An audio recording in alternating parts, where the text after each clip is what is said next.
ces métiers qu'on fait, c'est le métier où il y a du vital qui est au jeu, quoi. Et une vie, c'est pas un machin tout droit comme ça. Je nais, je grandis, j'apprends. Quand j'apprends, j'arrête d'apprendre, j'applique. Et puis quand je suis même plus capable d'appliquer, je prends ma retraite. Et puis après, j'attends de mourir. Pas ça. On est d'accord qu'il fallait dissimuler des machins comme ça, du temps dont on ne peut pas rendre compte.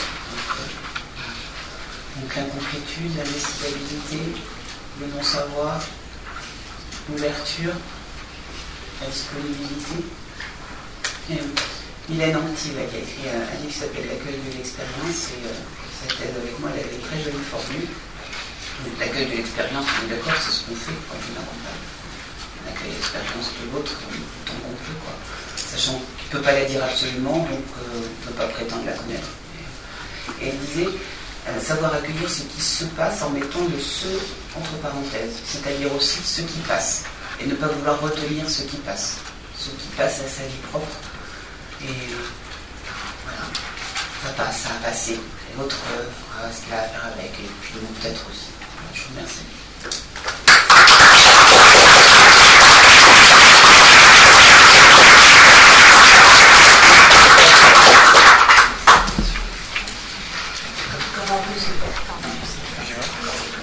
En plus, le temps a été respecté, on va pouvoir passer aux différentes questions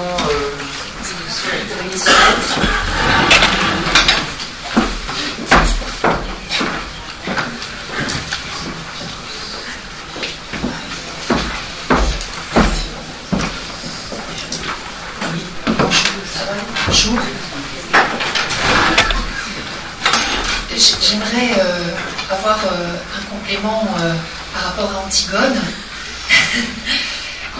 Comment on vous parle la dimension sacrificielle d'Antigone? C'est-à-dire, elle sait qu'elle va mourir. Donc, comment ça vous parle, ça? Vous n'avez pas développé cet aspect-là. Non, j'ai pas développé ça. C'est vrai que alors, avec Antigone, ça s'est passé plein de tours de roue. J'ai eu le premier tour de roue où on était contents, on marchait bien ensemble, on s'ajustait bien, tout ça. Après, il y a eu le deuxième tour de roue sur la question de la folie, où ça m'a emmené un peu plus loin. Et là, je sens bien que j'ai un troisième tour de roue qui commence à pointer son nez sur la question de la mort, justement, qui est aussi, je crois, assez fondamentale dans la question de l'accompagnement. Alors, il me semble qu'elle ne meurt pas, en fait, enfin, qu'il ne faut pas prendre les choses au pied de la lettre, et que c'est une métaphore. Cette histoire de la mort d'Antigone, comme tout mythe, de toute façon, c'est que des métaphores successives, mais sur la question de la mort, que c'est plutôt une métaphore du rapport de l'accompagnant à la mort de son ego, en fait, j'ai envie de le dire comme ça. Et que la capacité de l'accompagnant à mourir à son propre ego, peut-être quelque chose d'un peu nécessaire. Ça marche avec le fait que lui ne saura jamais s'il a bien fait. Il ne faut pas attendre de signe, de retour, de quoi que ce soit. Voilà, mais j'en suis là et si.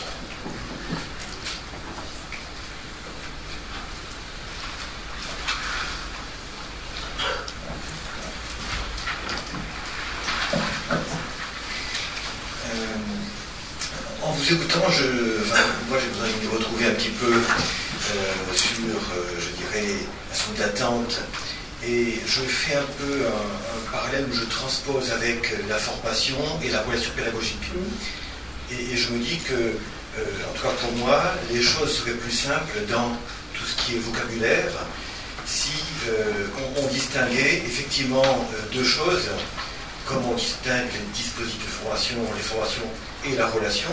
Dans la relation pédagogique, le formateur est dans son, je dirais, ce qui se passe entre le formé et le formateur relève de la relation pédagogique avec toute la liberté et tout, on ne cherche pas à savoir ce qui se passe, presque. Hein, et, bon, mais en tout cas, je dirais, il y a toute cette liberté de non connu d'avance et de possible. Et je me dis que dans le champ de l'accompagnement, peut-être qu'effectivement, il faut qu'on distingue ce qui relève du suivi, des parcours, des dispositifs de suivi des parcours, avec ce qu'on peut y mettre, et d'autre part, de la relation d'accompagnement avec tout ce que vous avez dit de façon très intéressante sur ce qui se passe, de ce que peut être une relation d'accompagnement. Mais je pense que dans nos esprits, en tout cas, ça clarifie un petit peu les choses, parce qu'il y a effectivement deux types d'activités qui sont différentes. Est-ce que... Oui, sur le... Je suis très optimiste sur ce qui se passe dans le champ scolaire.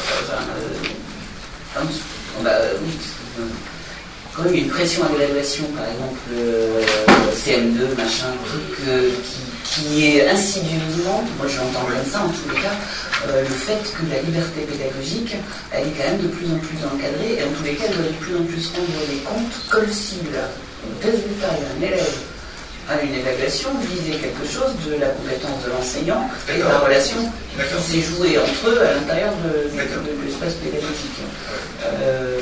Voilà. Alors, mais je suis d'accord, mais simplement, je dirais, il y a dans les dispositifs d'accompagnement, il y a aussi des questions sur, vous l'avez évoqué, quels indicateurs, comment savoir si ça s'est bien passé, etc.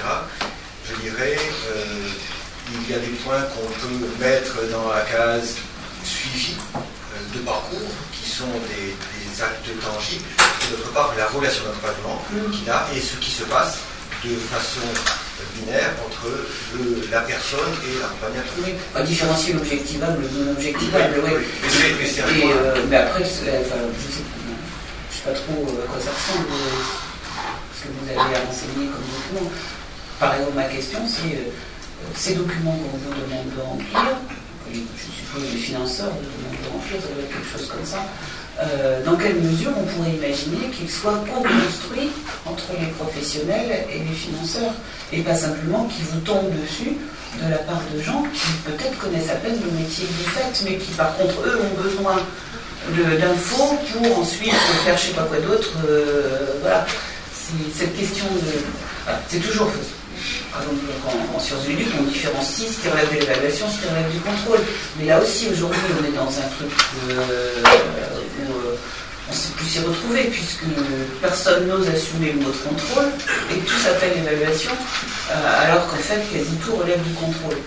Donc, la question, c'est comment aussi les professionnels interrogent ça, interrogent les financeurs ou les commanditaires là-dessus, et aussi retroussent leurs manches en disant on va travailler ensemble à des critères, à la définition de critères qui éventuellement vous permettent de contrôler les petits bouts que vous avez à contrôler, mais en même temps sur d'autres choses relèvent de l'évaluation et ne rentrent pas dans ce qui est contrôlable. Voilà, cette tension-là, je ne sais pas comment.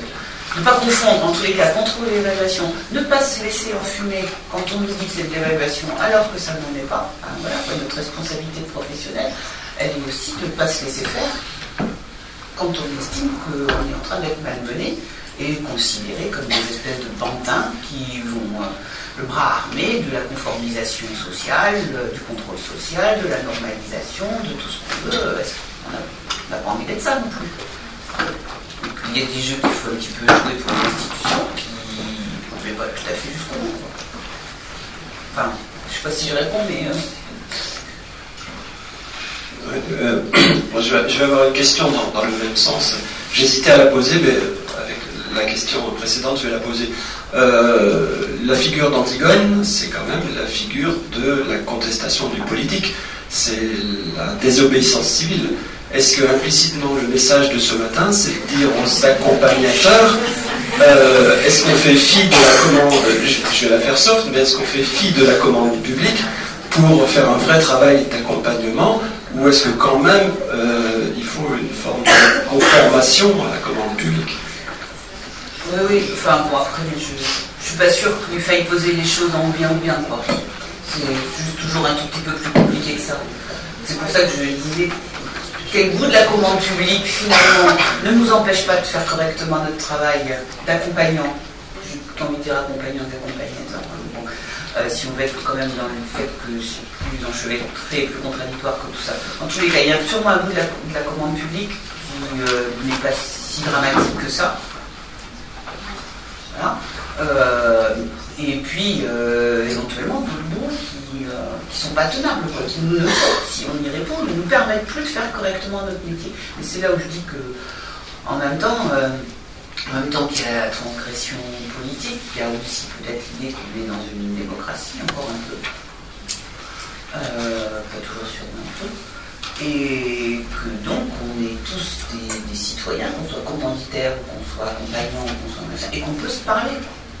On peut se parler et on peut travailler ensemble à des grilles, des outils d'évaluation, de contrôle, de machin, de trucs, et qu'on peut espérer qu'un commanditaire, il a aussi, lui, envie d'apprendre à regarder autrement les métiers qu'il commandite et les choses qu'il finance, et que c'est pas non plus juste une machine à appliquer. Alors, toujours vrai, enfin, ça dépend des contextes, mais enfin, on n'est pas non plus obligé d'être dans une forme de résignation.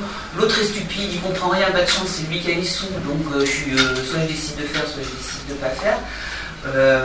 Dire voilà, je m'en vais parce que c'est pas possible, je préfère aller élever des moutons dans l'arzac que continuer avec des gens qui ne comprennent rien. Enfin, voilà, je pense qu'il y a sûrement des choses qui peuvent. Bon, après, il y a des rapports de pouvoir, hein, on est d'accord. Le commanditaire, s'il a des sous, il a le pouvoir, et s'il veut le faire créon, il le fera créon. Hein. On peut tenter, quoi. D'ailleurs, par rapport à cet élément-là, par rapport à cet élément-là, vous avez insisté sur le fait qu'on avait à assumer l'incomplétude, assumer la solitude, assumer l'absence de retour et de réciprocité, assumer l'absence de non-savoir, assumer le surgissement de l'inconnu. Il me semble que vous avez beaucoup insisté sur le fait d'assumer ces éléments-là relevait de notre responsabilité individuelle, mais dans le cadre d'une responsabilité collective. On n'a pas à gérer ça seul. Tout le temps, ce que vous dites, c'est qu'on a à l'assumer dans la relation à l'autre immédiate, mais qu'on s'inscrit dans des relations à d'autres collègues avec lesquels, ou avec d'autres commanditaires, avec lesquels il est possible aussi de discuter de la posture ou de discuter des conditions de travail dans lesquelles on peut créer de l'accompagnement. Et donc on n'est pas, enfin, de ce que j'ai entendu, de ce que vous avez évoqué, c'est qu'on n'est pas dans une vision binaire du monde dans lequel il y aurait ceux qui savent accompagner et de l'autre côté ceux qui imposeraient un modèle à appliquer. Oui, alors en gros c'est là qu'on tourne autour de la question éthique là. Et sincèrement celle-ci, elle est, je crois, toujours individuelle. Là, pour le coup.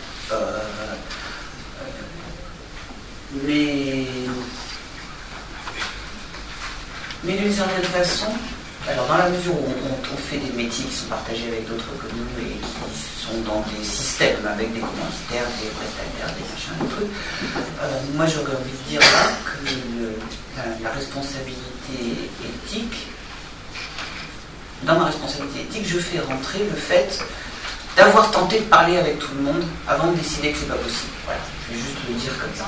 De ne pas faire des procès d'intention à l'avance à tel ou tel en me disant de toute façon, et du coup je reviens sur le même propos, je ne prétends pas savoir avant que ça ait eu lieu et qu'on ait parlé ce que l'autre veut, dit, pense, croit, etc. Voilà.